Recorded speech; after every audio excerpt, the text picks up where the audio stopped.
नमस्कार मंडळी, लग्नानंतर होईलच प्रेम या मालिकेच्या आजच्या भागाचा रिव्ह्यू आपण इथे पाहत आहोत।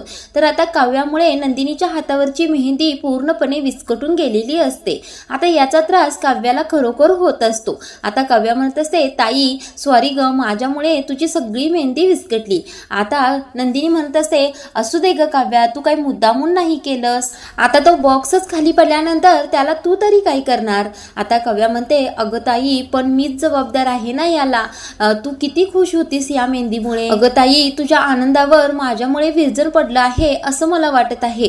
ताई थांब थांब, मी व्यवस्थित करते असं म्हणत काव्या स्वतःच्या ओढणीनेच नंदिनीच्या हातावरची मेहंदी सरळ करायला जाते। तेवढ्यातच नंदिनी मागं सरते। आता काव्या अशी ओढणीने मेहंदी पुसत आहे पाहून नंदिनी म्हणते, अगं काव्या असं काय करत आहेस तू?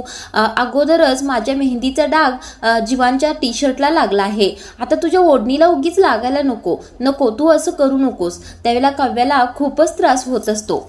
आता नंदिनी म्हणते, माझ्या एका मेहंदीच्या हट्टामुळे तुमचं सगळं खराब व्हायला नको। आता नंदिनी तेथून बाजूला जाते, म्हणजे ती मेहंदी धुण्यासाठीच जाते। जीवा आणि काव्याने जो हाताचा ठसा उमटवलेला असतो त्याच्यामुळेच नंदिनीची मेहंदी विस्कटलेली असते आणि तो आता काव्याच्या हातामध्ये असतो। आता त्याकडेच पाहत काव्या स्वतःच्याच मनाशी विचार करत असते। तिला पूर्वीच्या त्या आठवणी आठवत असतात। तेवढ्यातच आता नंदिनी मेहंदी धुवून येते।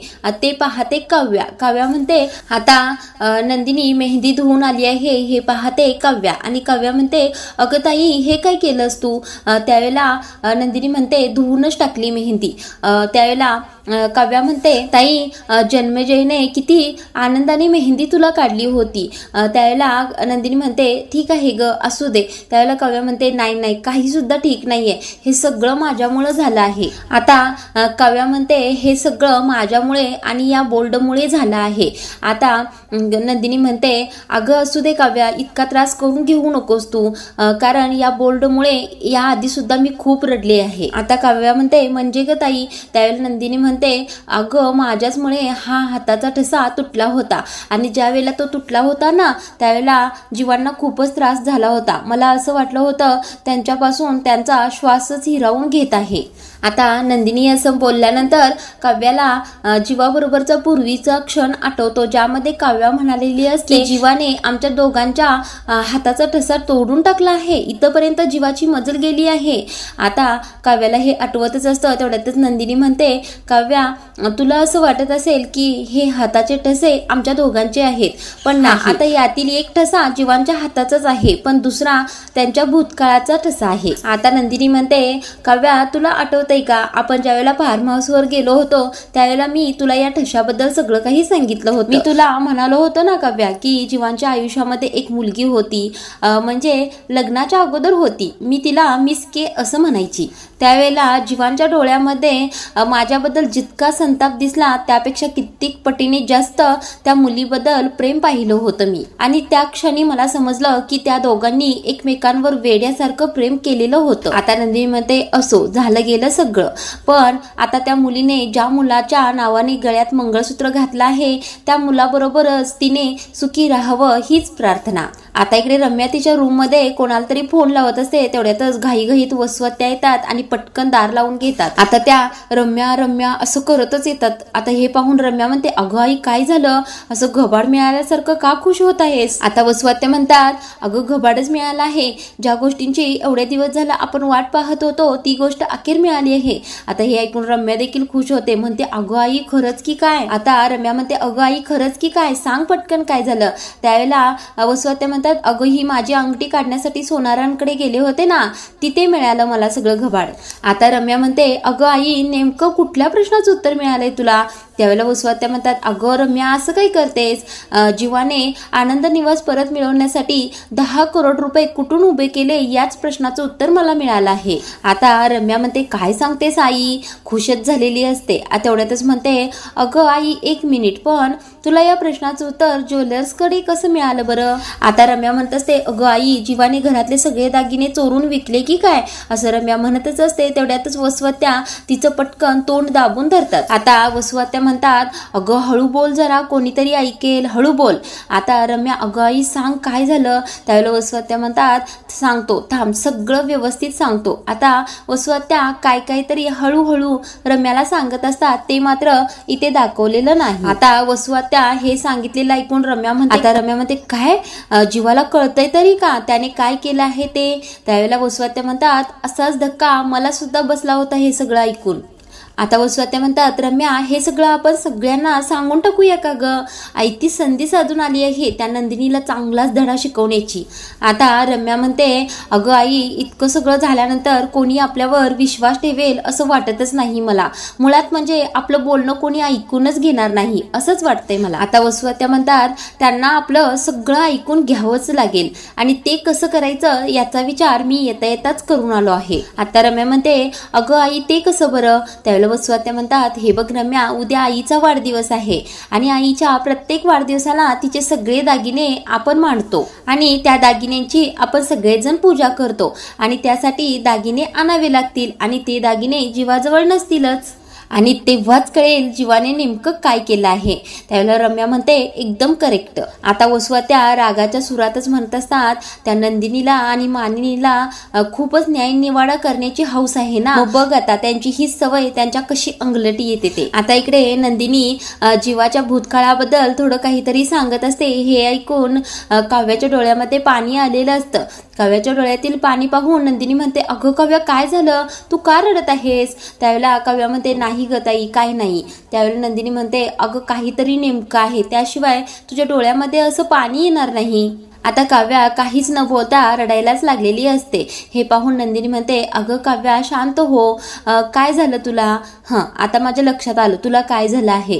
त्या मुलीबद्दल ऐकून पुन्हा तुला वाईट वाटलं का? आता नंदिनी म्हणते, नको ग एवढं मनाला लावून घेऊस, कोण कुठली ती मुलगी, कशाला तिचं एवढं मनाला लावून घेतेस, किती हळवी आहेस काव्या तू। आता नंदिनी काव्याच्या गालावरून हात फिरवतच म्हणते, काव्या रडू नको, शांत हो। आता काव्या देखील शांत होते आणि आता नंदिनी रूम मधील पसारा आवरायला सुरू करते आणि आता काव्या म्हणते, ताई तुला या सगळ्या गोष्टींचा त्रास होतच असेल ना? त्यावेळी नंदिनी म्हणते, होता, आता नाही होत। हा काव्या, आता एक गोष्ट सांगू का? त्या मुलीने एकेकाळी जीवांचे विचार, जीवांचं मन, जीवांचं आयुष्य सगळं काही एकदम ताब्यात करून ठेवलं होतं, पण आता तसं नाही। म्हणजे ते कसं काव्या सांगू का? म्हणजे एखादी व्यक्ती आपल्याला रोजच भेटत नसेल तर त्या व्यक्तीच्या आठवणी, त्या व्यक्तीचे विचार, त्या व्यक्तीच्या सगळ्याच गोष्टी एकदम पुसट होत जातात ना। आणि तसंच झालं आहे जीवांचं त्या मुलीच्या बाबतीत। आय होप ती मुलगी आता तिच्या घरी सासरी तिच्या नवऱ्याबरोबर एकदम सुखी असेल। आता नंदिनी म्हणते, काव्या तुला सांगू का, नशिबाने काव्यना जीवांचं आणि माझं नातं हळूहळू खुलत आहे, त्यामुळे त्या मुलीची आठवण काढण्याचा प्रश्नच येत नाही, त्यामुळे त्या मुलीचा विचार करण्याची गरजच नाही। म्हणजे बघ ना, ती समोरच येत नाही तर तिची आठवण येण्याचा प्रश्नच नाही। आता नंदिनी म्हणते, काव्या सकाळपासून संध्याकाळपर्यंत मीच असते जीवांच्या समोर, मग त्या मुलीची आठवण कशी काय येईल बरं? त्यामुळे खरं सांगू का, त्या मिस केची मला अडचणही होत नाही आणि मला भीतीही वाटत नाही। तुला खरं सांगू का काव्या, म्हणजे अडगळीच्या वस्तूसारखं त्या मुलीचं झालं आहे। म्हणजे त्या वस्तू आपण टाकूनही देऊ शकत नाही आणि जपून ठेवण्यासारखं कारणही नसतं। आता नंदिनी थोडीशी आनंदाने म्हणते, फायनली ती मिस के गेली आमच्या आयुष्यातून। आता काव्या स्वतःच्या मनातच विचार करायला लागते, नाही ताई, ती मुलगी जरी जीवाच्या आयुष्यातून गेली असली तरी ती मुलगी रोज तुझ्या चेहऱ्यासमोरच आहे, कारण ताई ती मिस के दुसरं तिसरं कोणी नसून मीच आहे ताई। मला ज्याची भीती होती ती हीच गोष्ट आहे। आता काव्या स्वतःच्या मनातच विचार करत असते, ताईला माझ्याबद्दल आणि जीवाबद्दल कळालं तर ताई आमच्या आयुष्याला डाग लागू देणारच नाही। कसं सांगू ताईला, ती मिस के रोज जीवाच्या डोळ्यासमोरच आहे आणि ज्या दिवशी ताईला हे कळेल त्या दिवशी काय होईल, त्या दिवशी तर कहरच होईल। आता इथे डायनिंग टेबलवर सगळेच जेवण करत असतात आणि मानिनी विक्रमला म्हणत असते, अहो जेवण सुद्धा करून झालं, आता तुम्हाला आठवतंय का उद्या काय आहे? आता मानिनीचा हा प्रश्न ऐकून विक्रम म्हणतात, अखेर विचारलास का? तो जीव घेणा प्रश्न विचारलास का? त्यावेळेला पार्थ म्हणतो, बाबा चांगला प्रश्न विचारला आहे आईने. आता विक्रम थोड्या गमतीच्या मूडमध्येच म्हणतात, अरे पार्थ तुला माहित आहे का बायकोचा उद्या काय आहे आणि आपल्या लग्नाचा वाढदिवस आठवतो का? हेच प्रश्न जीव घेणे आहे. आता हे ऐकून काव्या हसायला लागते. आता विक्रम म्हणतात, हा प्रश्न म्हणजे एका नवऱ्यासाठी टाइम बॉम्ब सारखाच असतो आणि या प्रश्नाचं अचूक उत्तर जर दिलं तर हा बॉम्ब नेमका पडतो. आता मानिनी म्हणते, झाले का? आता विनोद करून झाले, मग सांगा आता उद्या काय आहे? आता विक्रम म्हणतात, अगं नाही आठवत मला उद्या काय आहे. काय आहे? उद्या आपल्या लग्नाचा वाढदिवस आहे का? त्यावेळेला मानिनी चिडून म्हणते, नाही. त्यावेळेला विक्रम म्हणतात, मग काय उद्या तुझा वाढदिवस आहे का? आता मानिनी खूपच विक्रमवर चिडत असते, कारण असं दुसरंच चुकीचं उत्तर देत असतात. आता हे पाहून रम्या, काव्या सगळेच हसत असतात. आता पार्थ म्हणतो, हो हो बाबा वाढदिवस आहे, पण कोणाचा? त्यावेळेला काव्या म्हणते, बाबा वाढदिवस आहे पण काकूंचा नाही. आता विक्रम म्हणतात, अगं आपल्या लग्नाचा वाढदिवस तर झाला ना, ते काय माग? त्या दिवशी तू मला विक्की म्हणाली होतीस, ते तर सगळ्यांनाच माहीत झालंय आता. असं म्हटल्यानंतर सगळेच खूप जोराने हसायला लागतात. आता मानिनी खूपच चिडलेली असते आणि म्हणते, बस करा आता हे आणि सांगा उद्या काय आहे. तेवढ्यातच नंदिनी तिथे आलेली असते. आता विक्रम म्हणतात, काय हिज, मला काही माहित नाही उद्या काय आहे. आता नंदिनी तिथे आलेली असते ना, ते पाहून विक्रम म्हणतात, नंदिनी बघ नाही उद्या काय आहे, तुला माहित आहे का? त्यावेळेला नंदिनी म्हणते, अहो बाबा त्या त्यांच्याबद्दल नाही तर त्या तुमच्या आईबद्दल बोलत आहेत. अहो बाबा कसं विसरताय तुम्ही, उद्या आजीचा वाढदिवस नाही का? आता हे ऐकून विक्रम म्हणतात, अरे हो हो उद्या आईचा वाढदिवस आहे, झाली झाली माझी घोड चूक झाली. आता मानिनीकडे हात करतच विक्रम म्हणतात, माफ कर मला. त्यावेळेला मानिनी म्हणते, माझी माफी मागू नका, तुमच्या आईची माफी मागा. त्यावेळेला आता वर पाहतच विक्रम हात जोडून म्हणतात, माफ कर आई, माफ कर. आता इथून पुढे कधीही तुझा वाढदिवस विसरणार नाही. लेकरू तुझंच आहे ना, एक वेळेस बायकोचा वाढदिवस विसरीन पण तुझा वाढदिवस विसरणार नाही. आता विक्रम असं बोलतात. हे ऐकून मानिनी म्हणते, म्हणजे? त्यावेळेला विक्रम म्हणतात, नाही थोडं करेक्शन, म्हणजे बायकोचा आणि तुझा दोघांचीही वाढदिवस लक्षात ठेवीन मी. आता विक्रम म्हणतात, अगं हे बघ तुझाही वाढदिवस लक्षात ठेवीन आणि आईचाही ठेवीन, अगदी मनावर कोरून ठेवीन, बस का आता खुश का?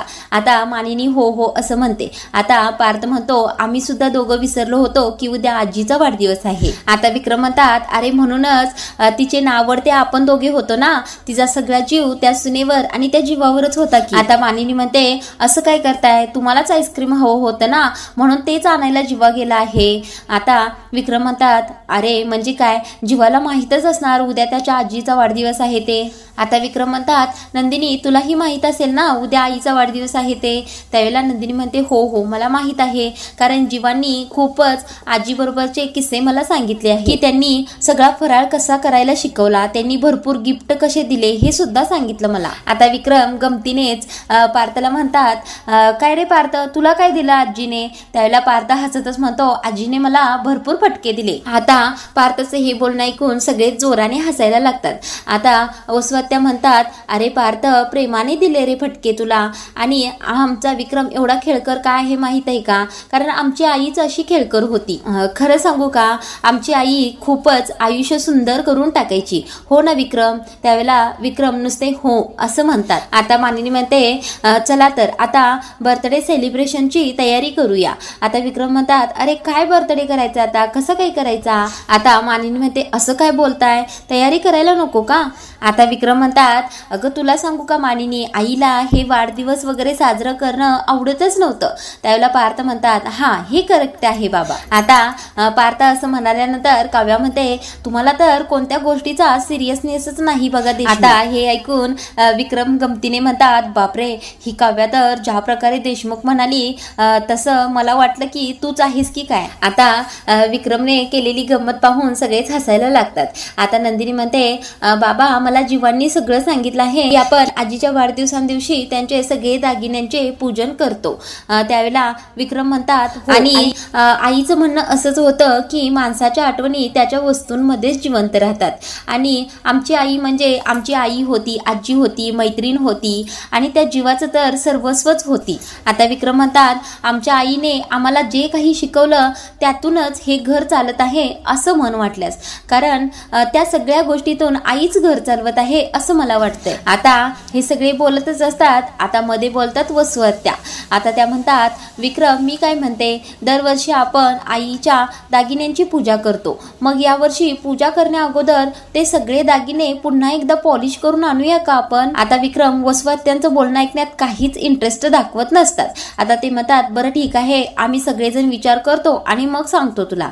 आता वसुआत्या चिडतात आणि म्हणतात बघतो आणि सांगतो म्हणजे काय रे विक्रम, ती माझी सुद्धा आई होती ना। तरी सुद्धा विक्रम स्वतःचं म्हणणं काही बदलत नाही। ते म्हणतात आम्ही सगळेजण विचार करतो ना आणि मग सांगतो तुला।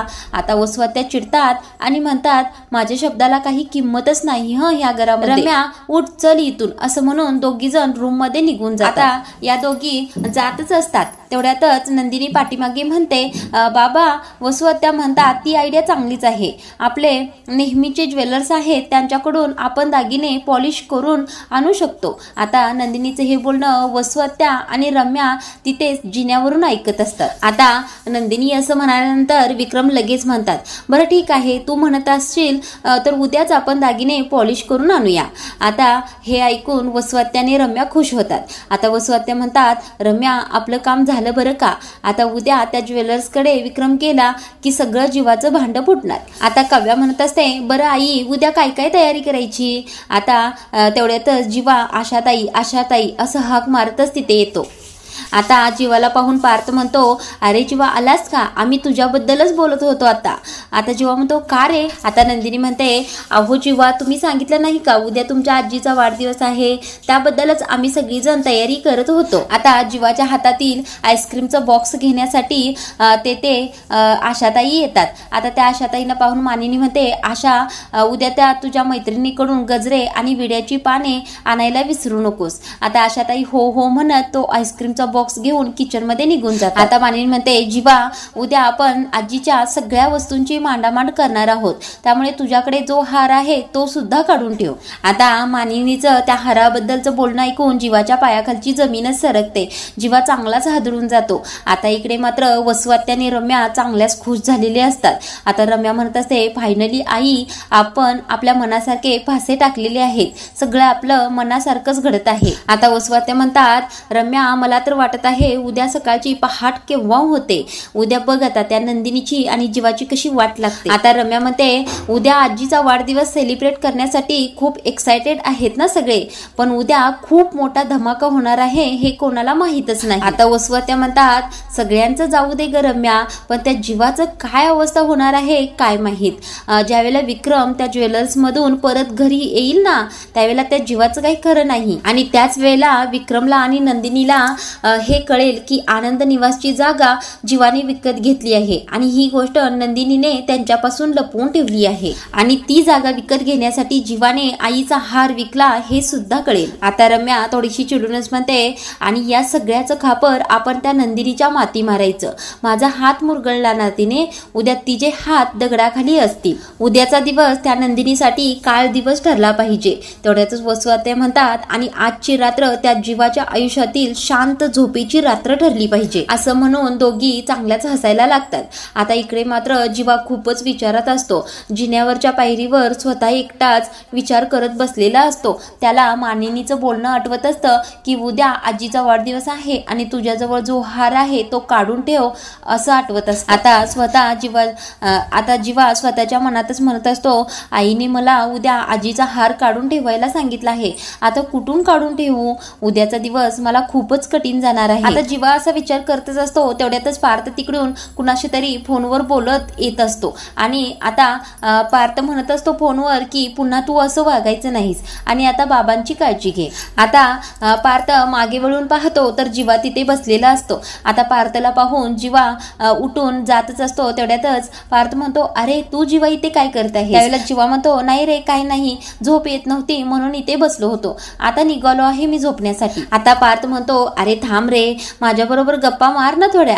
त्यावेळेला जीवा म्हणतो अरे कालच बोललो आपण। त्यावेळेला पार्थ म्हणतो अजून जरा गप्पा मार, त्यात काय एवढं। आता पार्थ म्हणतो असंही या पायरीचा कोपरा तुमच्या दोघांचा खासच होता की। त्यावेळेला जीवा म्हणतो आम्ही दोघं म्हणजे कोण? त्यावेळेला पार्थ म्हणतो अरे तू आणि आजी। त्यावेळेला जीवा हो हो असं म्हणतो। आता पार्थ म्हणतो याच पायरीवर बसून तुम्ही दोघं जण तासन तास गप्पा मारायचत ना?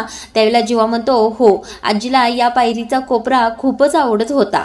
आता पार्थ थोडं हसूनच म्हणतो होय का, मला तर असं वाटायचं की मला बदलूनच तिला आनंद व्हायचा। आता पार्थ असं गंमत करून सुद्धा जीवा काहीच रिॲक्शन देत नाही। हे पाहून पार्थ म्हणतो काय रे तुझ्या लाडक्या आजीची मी अशी मस्करी केली म्हणून तुला राग आला का? त्यावेळेला जीवा म्हणतो नाही रे असं काहीच नाही। मग जीवा तुला काय झालं आहे, कसलं टेन्शन आहे का? त्यावेळेला जीवाला आता पाठीमागच्या गोष्टी आठवायला सुरू होतात, म्हणजे एवढी रक्कम मोठी कशी उभी केली। आता जीवा स्वतःच्या मनातच विचार करत असतो दादाला हे सगळं सांगून टाकू का? त्यावेळेला पार्थ म्हणतो अरे जीवा तुझ्या काय मनात असेल तर ते सांगून टाक। कसं आहे ना, आपण मनातल्या गोष्टी वेळेवर सांगत नाही आणि घरामध्ये पुन्हा मोठं वादळ येतं। आता आजचा भाग इथेच संपवला आहे आणि पुढील भागामध्ये आजीच्या फोटोचं पूजन केलेलं असतं आणि आजीच्या सगळ्याच वस्तू मांडून पूजन चाललेलं असतं। आता तेवढ्यातच नंदिनी जीवाला म्हणते अहो जीवा आजीचा हार राहिलाच की पूजण्यासाठी आणायचा, हार आणायला त्याच्याकडे असायला तर हवा ना। आता विक्रम असं जीवांशी बोलत आहेत पाहून नंदिनी म्हणत असते बाबा तुम्ही असं का बोलताय जीवांशी? त्यावेळेला विक्रम चिडूनच म्हणतात कारण याने आजीचा पिढीजात हार विकला आहे, त्याच लायकीचा आहे तुझा नवरा, असं विक्रम खूपच चिडलेले असतात। आता मात्र जीवा खूपच घाबरलेला असतो। आता पुढील भागामध्ये नेमकं काय घडणार आहे हेच रंजक ठरणार आहे। तर हा रिव्ह्यू तुम्हाला आवडला असेल तर व्हिडिओला लाईक करा आणि चॅनलला सबस्क्राईब करा।